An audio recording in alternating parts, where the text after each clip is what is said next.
born and raised in Brooklyn, and now he is giving back to the community. Yep, he's getting ready to host the annual Garden of Laughs event with some of the hottest comedians around, and he's bringing those laughs to New York Living first. Welcome to New York Living, Steve Schirripa! Hey, what? You like it? A standing ovation.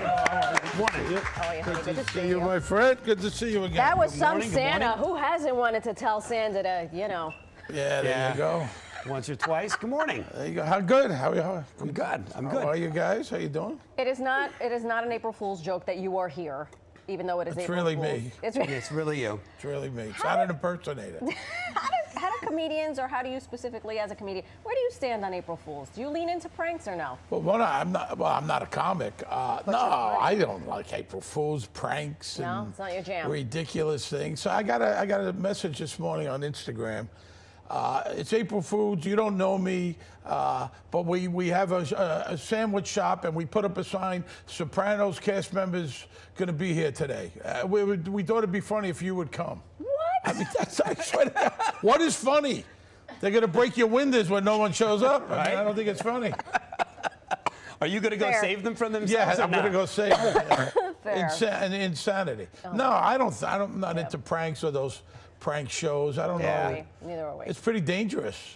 100%. You ever see the guy Eric Andre? He does it on. He brings a cake on the train. Yeah. And he cake all over people. How does he doesn't get beat up? I don't know. Crazy on these New York City streets? Crazy. Yeah, really crazy. You're hosting Garden of Laughs. This is what, your fifth time? Fifth time. Fifth time hosting. And what can folks expect? Listen, it's a great lineup of comics. We got Andrew Schultz and John Oliver and Zana Garg and Eliza Schlesinger, Ronnie Chang. Great comics. I mean, some of the best. We're at Radio City for the first time. Hey. Oh, that's great. We're going to raise a ton of money. We've raised $8.5 million in the previous four for the Garden of Dreams Foundation, which all the money stays right here in the tri-state area. We help kids that are homeless and foster kids and scholarships and just wonderful. Jim Dolan and Madison Square Garden are so generous. What they've done here is just wonderful. And I'm proud and happy to be a part of it. Plus, we got a lot of celebrity presenters. I was just going to say. Hank Azaria, John Turturro,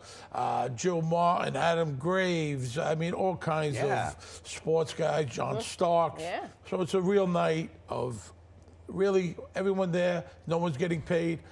All volunteers. Everyone's doing it because they want to do it. This is very special because that is a star-studded lineup, and it shows the importance of just giving back to the community. Absolutely. I mean, these kids, you see them, they're wonderful scholarships, and then there's kind of a Make-A-Wish, kids that are sick. They meet the Knicks, they meet the Rangers, they come to games. Wow. I mean, there's really good stuff. It's good. Speaking of the Knicks, long-suffering Knicks fan, yes? Well, I was up until a few years ago. Die-hard Knicks fan. Yeah. Die-hard Knicks fan. I like the way they look. I know they lost a couple games, but they're going to peak right at the right time here. I hope so. I hope so. You sound a little dubious. I am a lifelong Knicks fan. Okay. I have been on this roller coaster my entire life. Okay, but we're looking good. We got a good team. We looked good last year. What are you trying to say? Wow. This is very negative. Steve is not having your This is very negative, and I'm usually the negative guy. He's trying to manifest over here. What are you doing? I will manifest. I think it's going to be okay. Okay. I think we're going to be okay. I think we're going to get to the finals. I'm not making a prediction past that. Me neither. We get to the finals. Me neither. That's still a big prediction, but I'm glad you're making it. All right. I'll believe in it. Let's talk about the Sopranos for a second. You just, what is it about? It's like 2 months ago, you wrapped up a European tour. You and Michael Imperioli working together. What was that all about, and how was it? So we had a podcast talking Sopranos, and we do a live show. We show clips and slides and funny behind-the-scenes stories. Only people there would know. And we did this UK tour. We did 14 shows in 10 cities. We did 27,000 people. Wow. I mean, the show's off the air for 19 years. The people are crazed over there. We started in Belfast, went to London and Nottingham and Manchester. It was pretty crazy, and it was a lot of fun. And they love the show as much as people here, maybe more. What do you find people, the fans there, craved most? Was there a specific storyline? Was it just the mafia culture? Was there one specific thing? I think there's that. I think, because they have their own type of gangsters. Sure. But I think it's that. I mean, they've been watching the show. They watch Goodfellas, Godfather, all of that. And they were happy we were there. And you know what? Because younger kids are watching the show now. Yep. There's a new generation. So you had a lot of fathers and sons and mothers, like families came to this thing because afterwards we met a lot of them, and it was good. It was really good, really good. Really, the show's still going strong. I remember my wife and I watched it in real time. We now have a 20-year-old. He's watching it, right? So he's going back watching it, and he's like, "Oh my God, this just happened!" And we look at each other like, "Do you remember?" Because we watched it as it aired. So what an experience! And the same, I mean, they're still watching it there. It's very, very popular, And I mean, just to go to, I mean, it's hard to. I had a hard time understanding the questions. We do a Q&A. I couldn't even understand. It's like they're speaking a different language, man. I guess they didn't understand me either. But. Right? Got to teach them to speak Brooklyn. It was good stuff. We understand you have a dog that has gone viral. Oh, yeah. Very famous. Willie Boy. Willie Boy is very famous. People care about him more than me. Stop it. But there we are. We're eating pizza. There he is. I said Luigi's. Luigi's in Brooklyn. Oh, my God. He eats everything.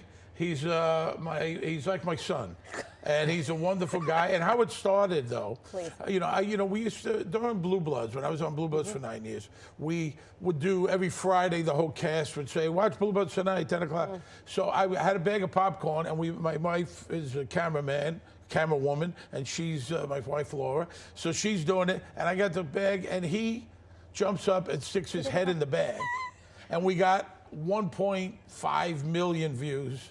Just for him sticking his head in the bag, coming up with a thing of popcorn.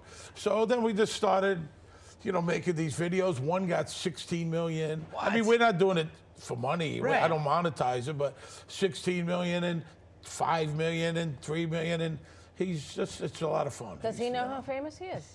I don't think he cares. As long as you pay him in pepperoni pizza, you're good. As long as he gets paid in pizza, he's good. I don't think he cares. He eats pizza. Let's see, steak. Just tortilla chips, one of his favorite things. Dog eats very well. He eats great.